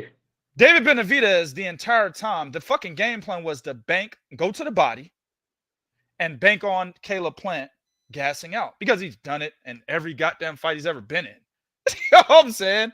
Jose Uzcategui, Canelo Alvarez, hell, even Vincent Finger Booty, even him. He's always gassed out in fights, back on the ropes and shit. Legs got tight. So they banked on that. Just go to the body. Yeah, he's going to win the first 6 or 7 rounds. Doesn't matter. Just go to the body. Beat up his body. He'll tire out. Then you just attack him. He swindled him. Right? He can't do that against Demetrius Andrade. You can't swindle Demetrius Andrade. You can't swindle a 35-year-old Demetrius Andrade. You can't.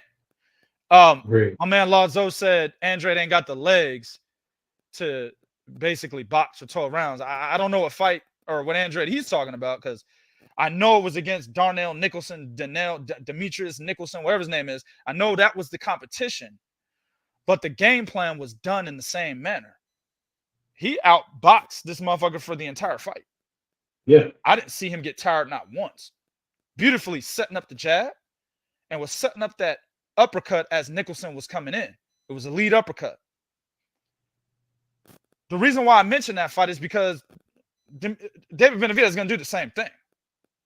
He's going to try to walk Demetrius Andrade down. It doesn't matter, Ladzo. He's 35. It doesn't matter. He didn't fight like he was 35 in his last fight. That's what I'm telling you. He didn't do that. He's not an old 35, though. Right. He's right. He wasn't, as Ruben Gutierrez likes to say, he has the worst resume in boxing. Okay, well then that's helped him not take any damage throughout his career. Exactly. I could use that to his benefit right there. Then that helps him not be a 35-year-old the way that he should, like a Manny Pacquiao at 35%. So like a Floyd Mayweather at 35. Let's say that, because people are gonna be like, Manny was cheating. All right. So Floyd Mayweather, right?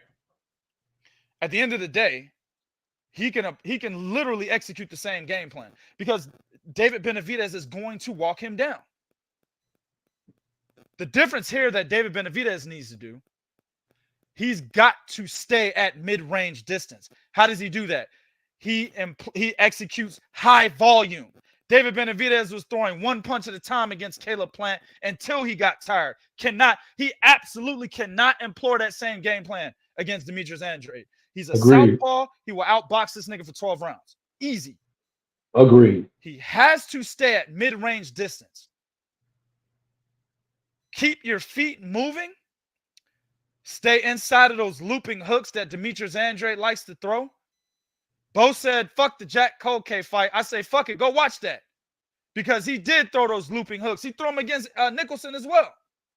Throws these looping hooks from the outside. He lunges in with these looping right and left hooks. And sometimes finds himself off balance. If he's doing that, he stays inside of those looping hooks, he could do whatever the fuck he wants with Andrade. Andrade's chin has already been dented before. Bo mentioned it against fucking Vanez Martirosyan. I'll even put in there Walter Katendakwa, because I think he went down in that fight. It was counted as a slip, but that should have been counted as a knockdown. I agree. As a knockdown. So we know Andrade can go down. So if Benavidez is staying at mid-range distance, he may eat a jab or two, but you got to jab with him. You got the reach advantage. Jab with him. Keep your punches straight and down the middle. Watch for the fucking lead uppercut. Move your head, right? Give him a little angle. Come down the pipe with your right hand when he's throwing that shit. But you got to maintain mid-range distance and keep Demetrius Andrade on his back foot. If Demetrius Andrade stays on the outside, which is what his 1-inch reach advantage would tell him to do, he loses. Don't stay on the outside. If you do fight from the outside, it's to mix it up. Mid-range distance to the outside, then back mid-range. Hell, you can even get inside of Demetrius Andrade and make it an inside fight. He's a better inside fighter than him as well. But I think he does more damage at mid-range because Demetrius Andrade's defense is not that great when you're standing right there punching with him. That's the Jack Koke fight.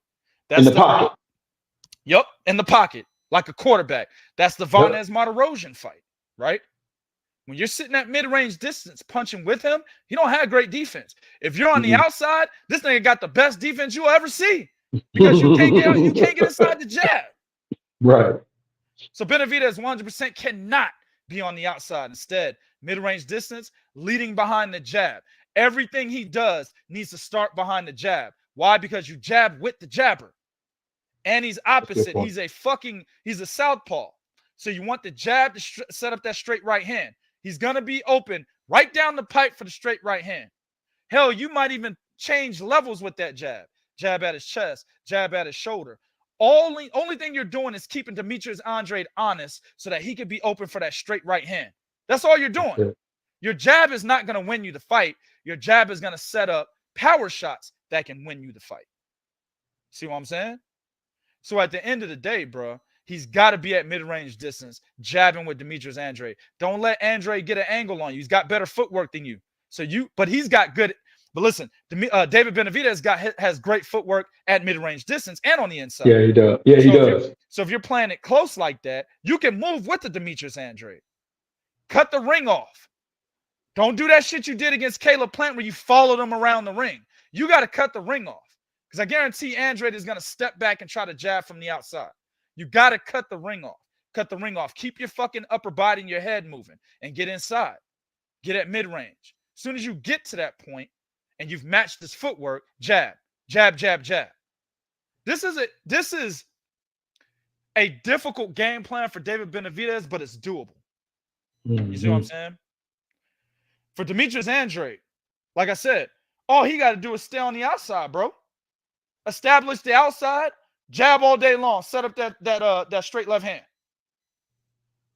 Turn David Benavidez, just what I said about Chantelle Cameron and Katie Taylor, turn David Benavidez into a one-dimensional fighter. Make him become a guy that Caleb Plant was making him. Remember the first 6 rounds? Caleb Plant was styling on this nigga, dog. Oh, dog. He was dancing in the ring and shit, doing the whole matador pose and all that shit. He was styling on him. Yeah. It was looking bad. He was styling on him.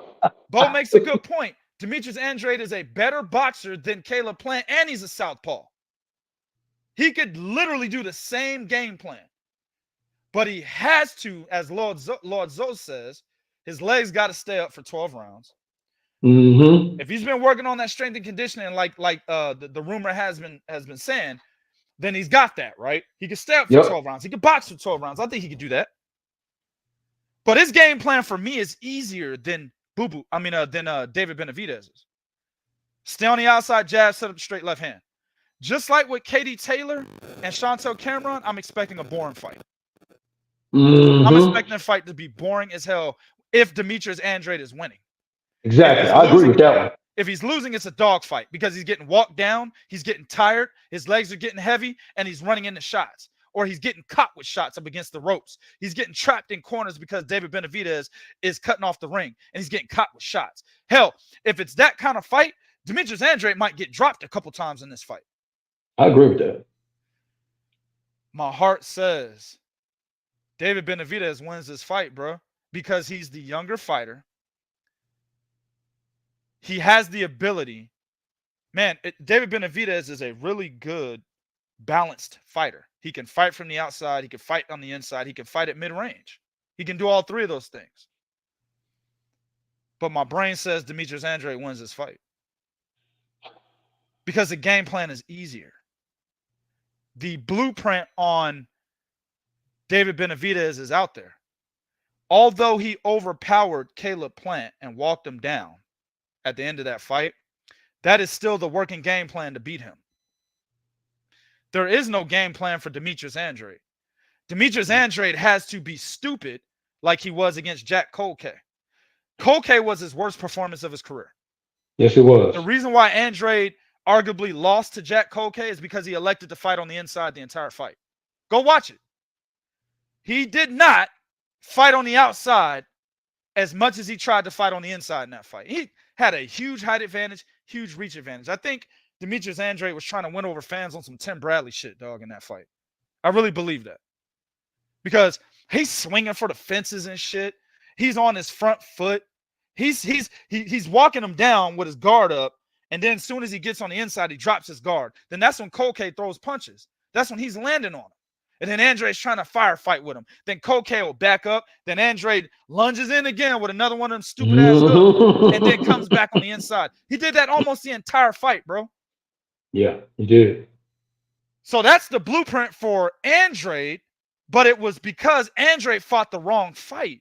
When Andrade fought the right fight, he has been highly successful. So there really is no blueprint out there for Andrade. He's just got to be a dumb nigga fighting a dumb fight. That's literally how Andrade loses his fight, Bo, is if he fights the dumb fight. Or maybe Zoe is right and his age is too much. And maybe his legs don't help him out for 12 rounds. Maybe his legs do get tight like Caleb Plant's, and he starts to move less. He starts to get a little tired because the weight of his legs are draining his stamina. I heard he gained some weight in this fight, bro. Maybe that plays on his stamina. That's what's going to matter here, bro. Can Demetrius Andrade box David Benavidez for 12 rounds, given the age and the weight he's gained? Because I've never seen Demetrius Andrade not be able to do that, I got to roll with Demetrius Andrade, bro. The blueprint's out there on Benavidez. All Andrade has to do is execute it. He's the better boxer, and he's a southpaw than Caleb Plant. All he's got to do is execute it. You're going to get walked down. You're going to get hit with shots. David Benavidez may not cut the ring off. He didn't show he could do that against Caleb.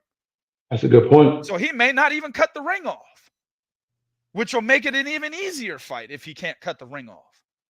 I really like David Benavidez, bro. But I think this is a bad style matchup. Unless he knows that he's got to come in here with high octane volume, and in order to maintain mid-range and inside distance, he has to continue. He has to be in Andrade's face. He has to be in his chest, bro. He has to be in his chest. If he's doing that, he wins.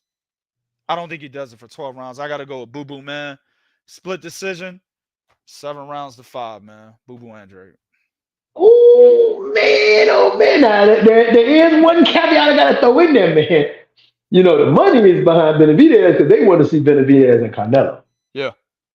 That's what everybody wants to see. So you're saying there's a possibility that Benavidez wins more rounds because of the intriguing factor that Canelo is his next opponent. I mean, that's a possibility, man. I mean, but at the end of the day, dog, I don't expect Benavidez to get beaten up. I don't either. This should be a close fight because Andrade will elect to fight, bro. He does it in every fight, bro. But a lot of times he'll do it. It's a 12-round fight. He'll box for like 8 rounds and elect to fight for 4 of those 8 or 4 of those 12. You see what I'm saying? Yeah. So, I mean, I think Benavidez's ability to walk him down will cause him to fight at times, and it becomes a situation where they're standing there at mid-range and they're fighting. Benny wins those. But at the end of the day, bro, the goddamn game plan is right there. It's hard to not pick Andrade. When Caleb Plant has already showed the world how to beat David Benavidez, bro, it's hard to pick Benavidez, man. When Andrade can do what Caleb Plant does with better stamina, even at 35, and better boxing ability, it's hard not to pick him, man. Yeah, the only reason why I picked Benavidez in Plant was because of the fact that Plant gasses in the second. We said that in the breakdown. Plant gasses in the second half, and that's when Benavidez is going to get. Yeah. That was easy to get, just like Tim did with Tony Harrison. Yeah, he's going to knock him out. Tony Harrison gasses out in the second half of the fight. Yep. So so I've never seen, even in the Nicholson fight, I've never seen a Demetrius Andrade stamina fail him in the second half of a fight, even when he has to use his legs. Yeah. Okay, and this is something you guys, I'm just saying when I'm looking at that, that's hard for me not to go with the guy that's probably the smart ring IQ is a little bit better. Overall boxing ability is also maybe even a little bit better. And then he's not going to gas out and he has the legs. That is tough for David Benavidez, who as of late is relying on his overall physicality That's to exactly. wear on you. Yeah, dog. To stop you, that's tough, y'all. Go back and watch the one of the twins, who was one of the Anthony Durrell fight. He did it in that he's been doing it, y'all, since the Medina fight. He's been doing that since the Medina fight. Go back and watch. Benavidez has been. Go ahead. No, go ahead. Go ahead. No, Benavidez has been relying on his physicality. He throws boxing in there, but it's more about his physicality that he relies on to wear you down with to get you out of there. And you can't do that against my man. Go ahead. You can't do that against elite boxers, bro. And that's exactly. You can't just only rely on that against elite boxers. And that's the thing. I've been saying David Benavidez beats the dog shit out of Caleb Plant mine for nigga, I don't know how long, bro. Years and years on hand. I remember, man, I fucking uploaded an Instagram video back in 2018, bro, saying that David Benavidez, Caleb Plant can't beat David Benavidez. You know what I'm saying? I've been saying it for years. That's because I never thought Caleb Plant was an elite boxer. A lot of people were saying I didn't know what I was talking about. Well, it showed. You know what I'm saying? It showed against Canelo. It showed against David Benavidez. He's not an elite boxer. Never has been an elite boxer. His stamina fails him. That can't make you an elite boxer. Your stamina is the crutch of your boxing ability. You got to be able to keep it up for as long as it lasts. Devin Haney, elite boxer.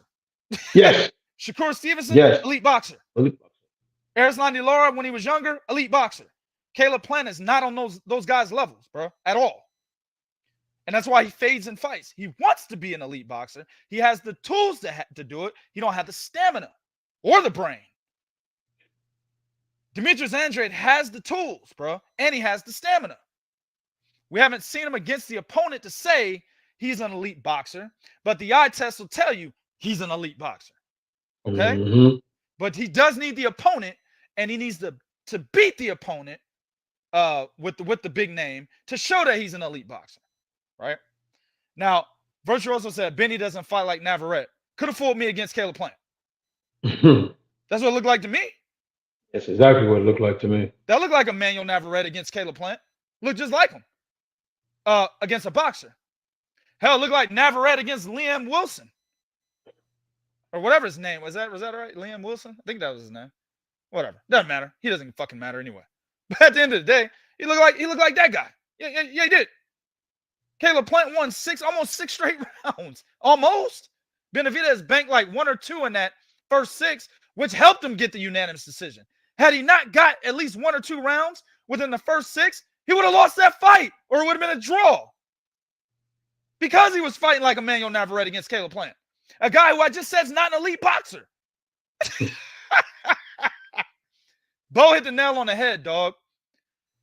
He relies on his physicality more than he relies on his boxing. That's why I've said this several times. 2K will save it again. That's why David Morrell beats him. Yes. That's why David Morrell beats David Benavidez right now, today. Today. Not mañana, nigga. Today. David Morrell is literally trending towards that elite boxer status if you see this motherfucker in the ring. Yeah, he is. The fight I wanted to see was David Morrell and Demetrius Andrade. That's the fight I wanted to see. But I'll take this one 100%, right? But a guy like David Morrell gives David Benavidez a lot of fucking trouble right now because of his boxing ability. And because David Benavidez relies on his physicality, how big he is, right? I can see Andrade winning this fight. Benavidez moves up to 175, guys. I like David Benavidez. Cool dude. We're real cool with his father. Good dudes over there. But we don't give a fuck about none of that when it comes to breaking down fights. That shit don't matter. None. None. We don't get all in our feelings and shit. We don't know. We don't do none of that. We look at a fighter and what his attributes is, and we look at the other fighter what their attributes is. We look at tape, we view it, and we break that shit down. We don't go off our feelings whether we like you, don't like you. We don't go off the old looking at your resume and what you. Nope, we don't do none of that shit because none of that matters. You can tell me a motherfucker ain't fought nobody, but that don't matter when this nigga get in the ring. Because guess what? A lot of motherfuckers ain't fought nobody until they beat somebody we fucking know, and then they become somebody. Yep. That's how boxing has always worked. Yep. Yep. Man, at the end of the day, though, man, like real talk, you know, if I really, I'd pull for Benavidez.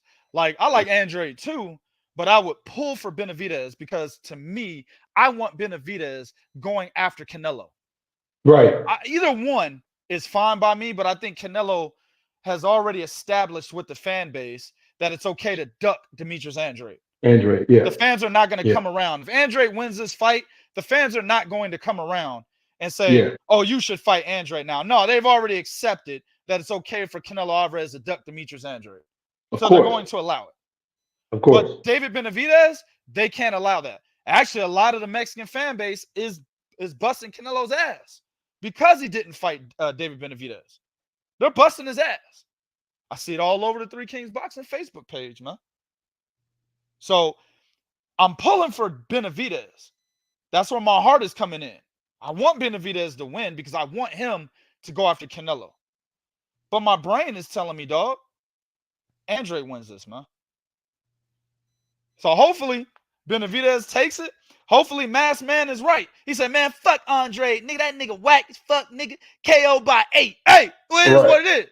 If that happens, that to me, that'd be good for boxing in terms of putting Canelo in a fucking corner and making him fight the guys he's supposed to be fucking fighting.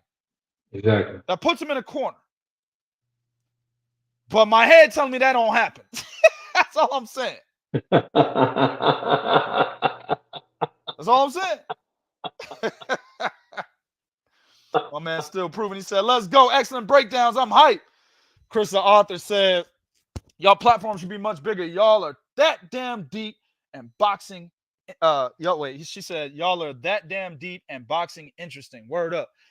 Platform's not bigger because we're not on this motherfucker. We don't do it. You know this is leisure when we got time and shit. You know, nigga, I done took the kids out the house. I took the family out the house. Exactly, right. Y'all get the fuck out for about 30 minutes an hour.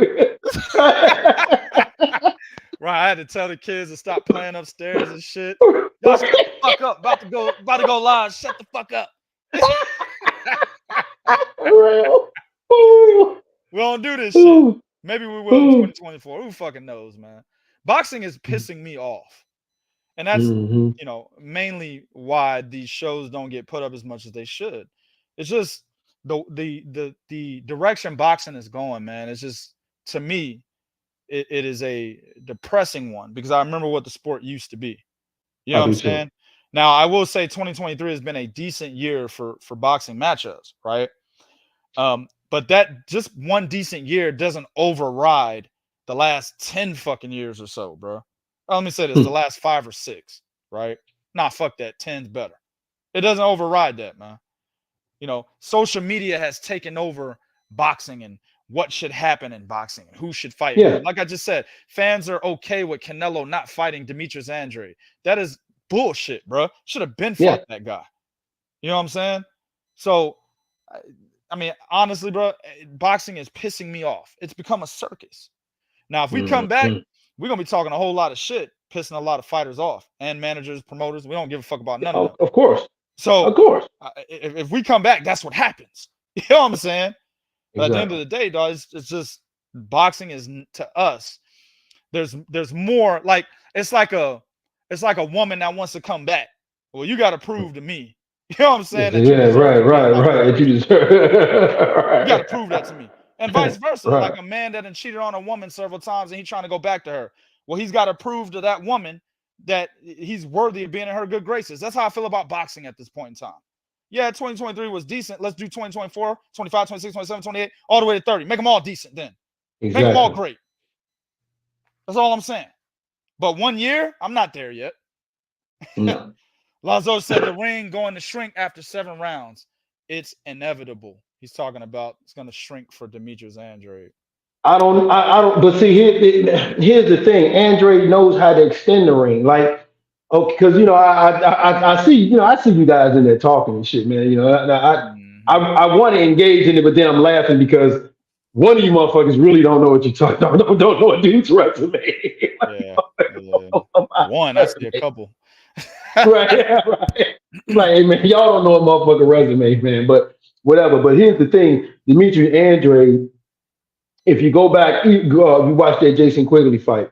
Hell, even if you watch when Walton Kakwandakwa, he knows how to extend the ring by sometimes giving you the angles and fighting right there in the angles and stepping to the side. Instead of stepping straight back, he'll step to the side, then straight back. You can extend the ring by doing that. So he knows how to extend the ring in that situation. Again, Caleb Plant was doing that. Caleb Plant was extending the ring. The problem was he was using too much of the landmark, making himself tired, trying to get Caleb Plant was trying to get away from Benavidez or stay away from Benavidez, is where Andrade is just gonna just try to make Benavidez miss. Right. Instead of trying to get away from him. He's just gonna try to make him miss. See, and there's the difference in how we talk about IQ, how you can conserve some of that energy, man. Yep. Mass Man said, how good can you go off the eye test if he's 35 and hasn't fought anyone? He's fought virtually no one, and he's going to beat up Benavidez? ? The same one who obliterated Plant, who actually was a champion. What do you think about that? Well, number one, Caleb Plant wasn't a champion. He had just lost Canelo Alvarez. And you saying that he hasn't fought nobody. We just told you he fought Vanez Monterosa and he fought Jack Colque. Jack Colque was the WBA regular champion also at that time. Well, Demetrius Andrade is a 2-division champion, and he actually won those belts rightfully. Vanez Monterosa, and then he was supposed to beat Billy Joe Sanders, but Billy Joe Sanders is the one that ran away from him and went to 168 and fought. Yep. What was that girl? I said that girl's name. She fat. You said it right. She fat. That was his name. Girl, she fat. And that was his name. I think that was his name. That wasn't that her name? She fat Asufi. She fat. She fat Asufi. Yep, that was it.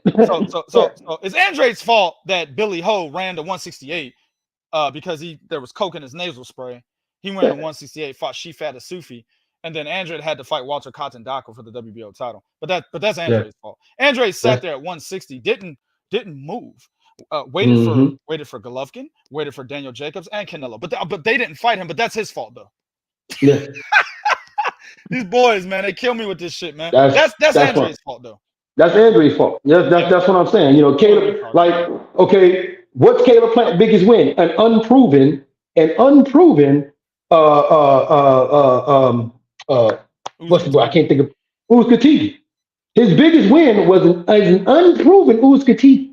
Nah, fuck that, man. It's that boy Caleb, man, from Minnesota. Oh, okay. Callum Smith, biggest win is in my honest opinion, virtually a C-level fighter in George Groves, where he should have lost to the guy that actually fought Canelo Ryder. He should have lost to John Ryder.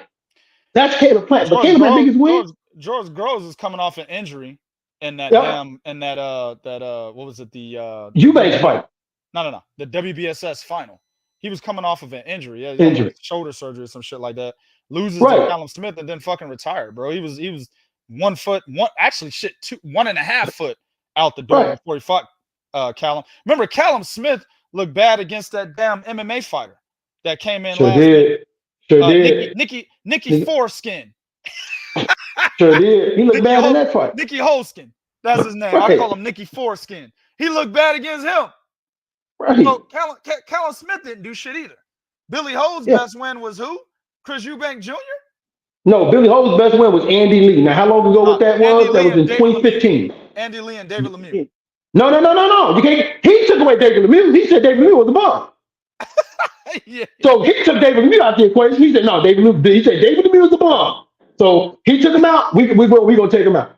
But his biggest win is Andy Lee. Now hold on, because people always say, somebody said to me, y'all always talking about some Vanez Monterosa. What was that, 2016? Well, that's his biggest win. Well, his what's my biggest win was 2015.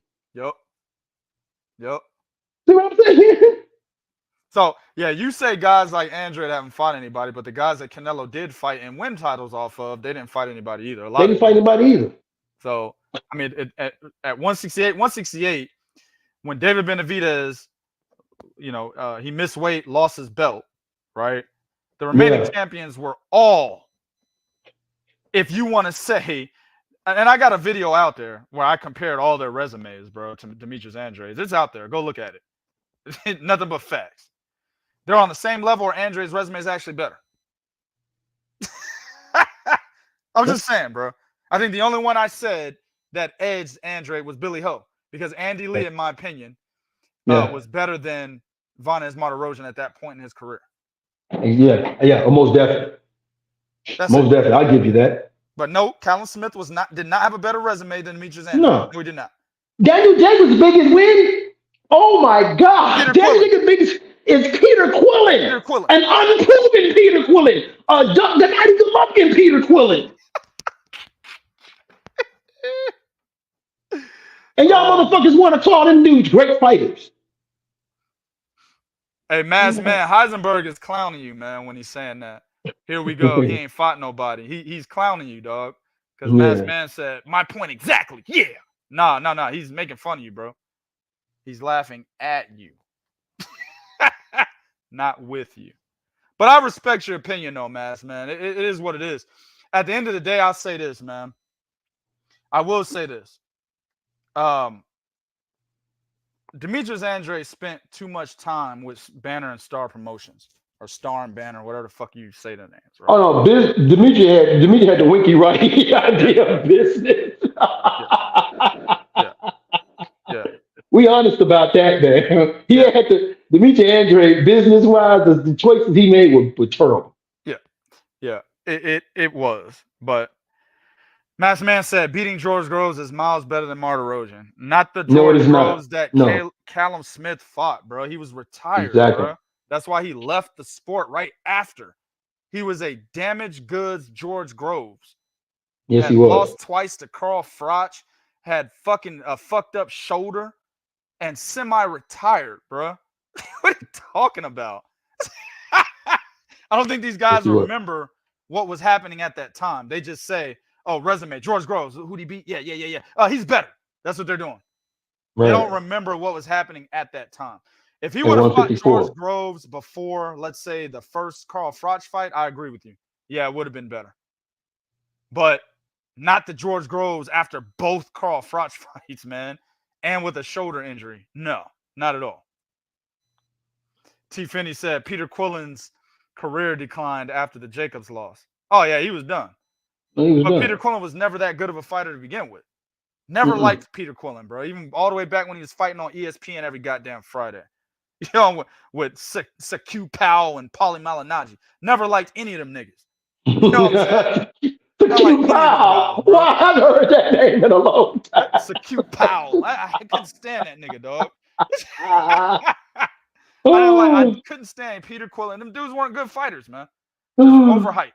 Peter Quillen beats a Winky Wright on a 3-year layoff, and he's old.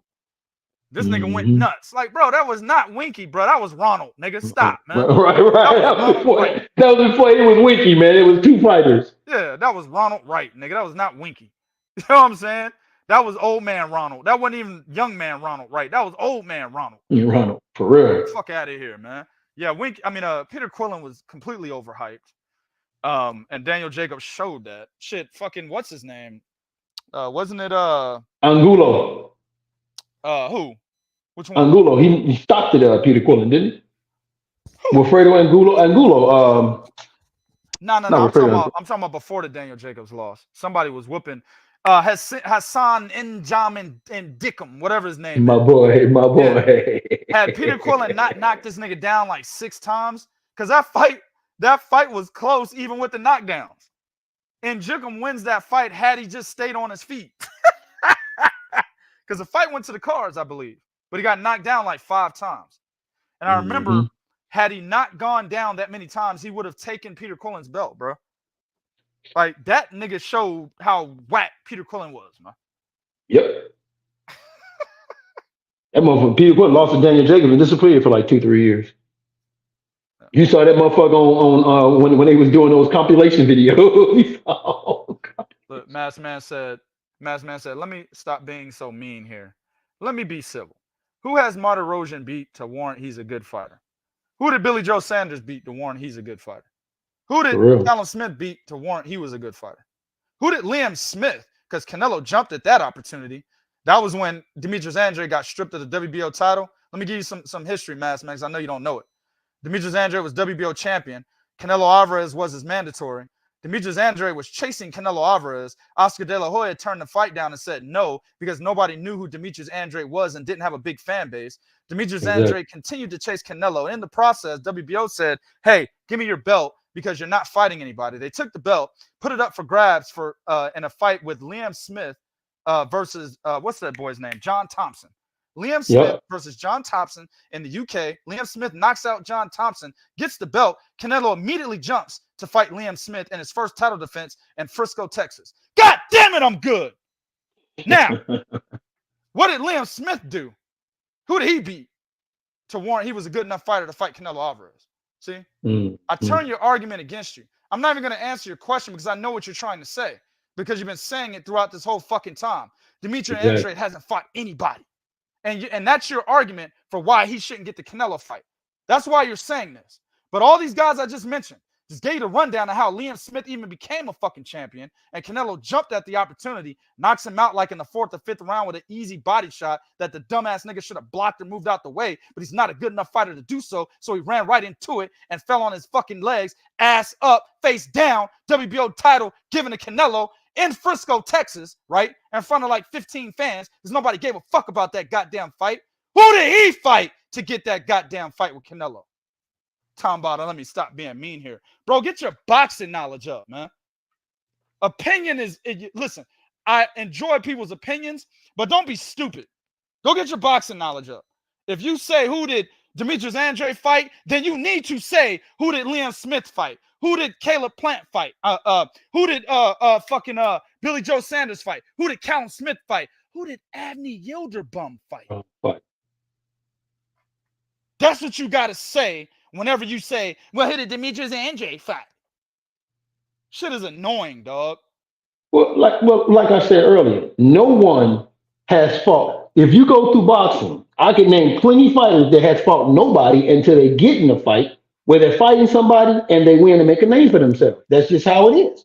I can see Bivol has beat virtually nobody until he fought Canelo Alvarez. Then he beats Canelo Alvarez, and now we know, like, well, we was on Bivol, but all of a sudden he beats Canelo Alvarez, boom. That's just how boxing is. You go through fights, right? Where you're fighting guys you're better than, you're building yourself up, and you go through fight where you're fighting guys you're better than. Then you get in that one fight where that win will make you somebody, make a name for you. That's what Boots is trying to do while he's trying to get Terence Crawford. Yep. Because he's fighting these guys that nobody's giving him credit to fight. So he wants to fight Crawford. He wants to fight Spence. Yep. Earl Spence was doing the same shit. He was fighting these guys nobody wanted to fight. That's why he wanted to fight Keith Thurman and all these dudes. So, I mean, that's essentially how boxing is, man. Devin Haney fought a bunch of dudes nobody know until this motherfucker actually got in there with someone and beat somebody, and everybody stopped paying attention to him. That's just how boxing works. So if you sit here and you say what you're saying is, well, who is he for? Well, you could virtually say that about anyone in boxing. Who the hell did Jermaine Franklin fight for Anthony Joshua to pick that nigga and put him in there? The nigga loses to Dillian White, right? And people say, well, he should have won that fight. So because people said he should have won that fight, he gets Anthony Joshua. Yeah, right? But at the end of the day, all we're telling you is we're taking something we saw, because what you're essentially saying is you don't see Boo Boo beating David Benavidez. And we're telling you, if you look at how Caleb Plant fought Benavidez in the first half of the fight, the only reason why he lost that fight was he could not sustain that plan because he gasses out. Well, Andrade does not gas out, and he's a better boxer and a smarter fighter than Caleb Plant at the end of the day. So if I take that and I compare that and I see how I've been watching David Benavidez go from being a fighter that was able to box, fight in the pocket, and move to being someone that relies on his physicality, then I'm saying, okay, this fighter here will be able to win because these attributes here over this fighter here, attributes here. That's really all it is. It's not a matter of who of you fought him, because again, that doesn't matter.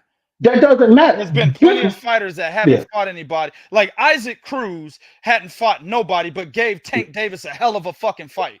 Exactly. Almost arguably probably should have won that fight. In many boxing enthusiasts' eyes, Isaac Cruz beat Tank Davis. I didn't think so, but it still was a close fight. But who the fuck was Isaac Cruz before that? Mm-hmm. Right. Who did they fight? Doesn't matter, bro. That doesn't matter, dog. It really doesn't. If we taking the film. Now, to your point, which my man 2K said, is if Benavidez goes in there and he beats, he actually, let's say he gets the knockout in the 9th or 10th round, Andrade is fighting good, but the second half, Benavidez turns around and knocks him out. We're actually saying, yeah, that's actually good, because at the end of the day, that means that, okay, now you can get this Canelo fight. There's no reason not to fight you. You just fought this guy and you beat this guy. And you knocked him out and you stopped him. You didn't win a boring ass fight. You won an exciting fight. We're actually hoping for that. But if you know how Andrade fights, his fights just don't turn out to be like that. This motherfucker is not going to stand there, lose his mind, and say, fuck it, Mexican style. It's not Andrade, dog. Right, exactly. That's what we're saying to you, bro. It's not Andrade. He's not going to fight him. Exactly. He said it's not even a bias thing, bro. I like Andre first, but we got to be honest here. I was honest. I just said, I don't know, maybe 4 or 5 minutes ago, that Andrade's problem was that he stayed too long with Star and Banner promotion. Mm-hmm. That's what ultimately did not, one of the big reasons, or one of the reasons, it's not the primary in my opinion, because promotional, when it's a smaller promotional outfit like that, it ain't like Top Rank going against Golden Boy. It ain't like that, bro. It ain't like Golden Boy going against PBC. Those smaller promotional companies, what they do is the fighter will sign a co-promotional deal with a bigger promotional company where they have, let's say Andre signed the deal with Top Rank. It'll be a 3-fight deal, co-promotional deal where Top Rank and Star and Banner Promotions work together. That could absolutely have happened, but he didn't do that.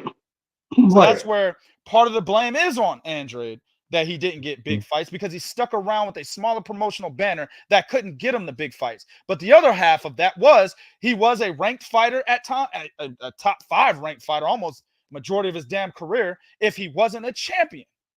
And the big name still ignored him. That's the other half of why he's not fighting anybody. So you can't sit there and say who has Andre fought without acknowledging the fact that the big name fighters didn't want to fight him, because that was the case. That was the case. And I got an answer to your question, because you talking about y'all know anybody else that had 10 years and didn't fight anybody? Yeah, a dude that we actually know in the name of Zurdo Ramirez. Yep, Gilberto Ramirez. Absolutely. Gilberto Ramirez, biggest win was Jesse fucking Hart. He's fought nobody. And it's totally against Demetrius Bivol. And it's only for 10 years, this dude fought nobody. Yep. And was a champion at 168, dipped out, went to 175. Yep. So. Yep, exactly, bro. Exactly, Lazo. He said, even if Boo Boo, even if Boo Boo was a prospect, what does that have to do with the fight breakdown? What are being to table for this combo? Break this fight down. Right, exactly. Like, that's my thing, Lazo. You're absolutely right. A lot of guys, and look, Mass Man, it's not a knock on you. Like I said, I respect your opinion. It's not a knock on you. You know what I'm saying? But at the end of the day, what you suffer from what I'm saying, is that you just look at resumes, bro. And I just gave you a good example on Isaac Cruz, right? I give you another good example. Rolly Romero. Rolly Romero definitely ain't fought nobody. And he was winning the fight against Tank, in my opinion, by a round when he got knocked out. Right. See what I'm saying? George Kambosos fought nobody. Lee Selby and Mickey Bay, and struggled in both of those fucking fights. And comes to Brooklyn, nigga, and beats Teofimo Lopez. Exactly. God, it don't matter who you fought, my nigga. That's what we're saying. Right. We're saying. And I just gave you like 3 good examples of that, dog. 3 good examples of that. Nigga, I'll give you the ultimate example. I think it's Leon Spinks fought nobody. Or was it Michael Spinks? It might have been Michael Spinks. Fought nobody. He was Leon. He was 9-0 and then beat Muhammad Ali. He was 9-0. Muhammad Ali was older, but Right. yeah, going into that fight, the odds were that Muhammad Ali, even though he was older, he would dust Leon Spinks because Leon Spinks ain't fought nobody. Right. And Leon Spinks really wasn't a good fighter either. No. Michael was way better than him. You know what I'm saying? But yeah, I mean that's a valid point as well. So there's several fighters throughout boxing history, dog, who quote haven't fought anybody and ended up beating respectable, relevant names in the sport. It doesn't matter if he's a prospect or not. If that's what you think, you can't be you can't be a 2-division champion prospect. Right. Yeah. Well, that's a contradiction. Yeah. That's a contradiction. A 2-division listen to this. Listen how stupid this sounds, Bo. Yeah, dog. You know what I'm saying? I'm a 2-division champion prospect. That sounds stupid as fuck. What's your boy? Oh yeah, AK and Barack, right? AK referred to William Zepeda as a journeyman. And he said the reason why he refers to him as a journeyman is because he don't see him winning a world championship in the division. We talking about AK and Barack, that nigga? Yeah. This nigga's stupid. Dog, go look up a journeyman is somebody who has lost several fights. That's the definition of a journeyman, bro. A fucking athlete who has taken several losses, but has fight several men or several people, right, in the respective sport. That's the definition of a journeyman. William Zepeda, I believe, is undefeated, isn't he? Yes, he is. What the fuck are you a journeyman and you're undefeated? Right. That's the equivalency of you calling a 2-division champion a prospect. Pretty much. A prospect is someone like what Virgil Ortiz still is right now until he reaches contender status. So you go prospects, you go through that phase, then you reach contender status. Frank Martin was a prospect. He beats Mitchell Rivera. Now he's a contender. So you can't be a prospect and be a 2-division world champion, man. No. And that's what I'm saying. It's because you don't like the dude, right? Or you don't respect his resume that you're saying that. But at the end of the day, we just told you, Honest Monroe and Jack Colkay, whether you think he won Jack Colkay or not, it is what it is. I don't think Gennady Golovkin beat Daniel Jacobs. It is what it is. I don't think Canelo Alvarez beat GGG, and I believe it was the first fight. I thought that fight should have been. I thought GGG should have got there. It is what it is. It doesn't matter what we think. It's what them judges say at the end, man. That don't matter. Mm-hmm. I know Joe Calzaghe did not beat Bernard Hopkins. So I know that did not.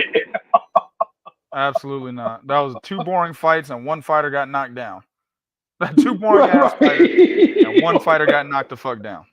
We saw the heavyweight version of that not too long ago with Tyson Fury and fucking Ngannou. Yep. Exactly, bro.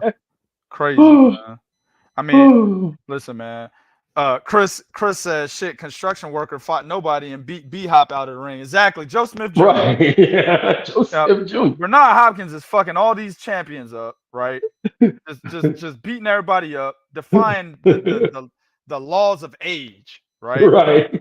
And then all of a sudden, this dude, out of nowhere, this nigga just finished building a roof on a motherfucking building and then gets in the ring, knocks the nigga out the ring, bro. Exactly. Hey, Masked Man said, I think he said something about Andrade. Here it is. He fought for vacant titles, bro. And he said he fought for vacant titles, bro, on the right. I mean, a lot of fighters fight for vacant titles. Canelo fought Matthew Hatton for a vacant title. Mm-hmm.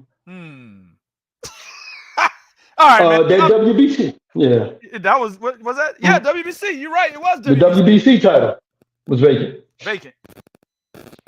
2011. Canelo Alvarez versus Matthew Hatton. But that was great though. That doesn't count.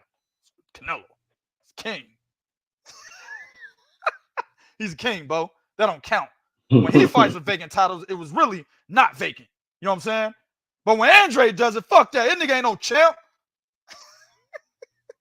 By the way, that Matthew Hatton win counts as Canelo's, what is he? A 3-4 division champion? That counts. Yes, it does. Yep. That counts. They don't say, oh, well, he fought Matthew Hatton for the WBC title at junior middleweight, so that doesn't count. He's not a 4-division champion. They don't do that, by the way, Masked Man. Like you're basically trying to do for Andrade right now. They don't know. They don't. So if Canelo's vacant title against Matthew Hatton counts, then Andrade's vacant title against Vanes Martirosyan counts. Man,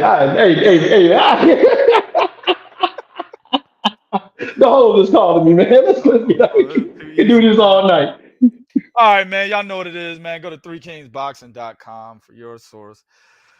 Pure unadulterated boxing information, man. Hit us up on Twitter at 3kingsboxing, Instagram at 3kingsboxing, facebook.com/3kingsboxing. Hey, shout out to Mass Man, for taking some for taking some bullshit from us, man. Hey, man, we in the barbershop, dog. Don't take it personal. Always tell cats, we in the barbershop. We might go at you. Ruben Gutierrez is in here. I go at that motherfucker all the time, but I like Ruben. You know what I'm saying? He a cool cat. But I be going at him all the fucking time. He's still in here. So don't take it personal, man. When we go outside the barbershop, it's all love, bro. We in the barbershop, you know what it is, man. If you go get a cut somewhere, niggas is cussing, talking shit, they calling you out. But then when you leave the barbershop, it's like, hey, man, shit, where we going, bro? So it's all good, man. But you get something to drink. Exactly. That's all this is, man. Nobody take it personal in this motherfucker, man. All right? But y'all know what it is, man. We should be back. Maybe. Depends on Bo. If Bo got internet connection out there in that third world country. If he got internet connection out there, we might come on, you know what I'm saying, after the fight, because that is a big motherfucker, and I'm definitely going to want to talk. You know what I'm saying? So at the end of the day, look for us possibly tomorrow night, early Sunday morning. We might come back for the breakdown of the Benavidez Andrade fight. And somebody said in here and I think it was Mass Man, if Andrade gets beaten to a pulp, what are y'all going to say? We're going to congratulate Benavidez, and then we're going to hope he goes after Canelo. That's exactly what the fuck we going to do if he beats Andrade. All right, we stick to our guns no matter what it is. We right, we wrong. Ain't no problem with us. We don't have no dog in the race. All right, but y'all know what it is, man. We might come back, and if we do, pop in. Until the next one, we out.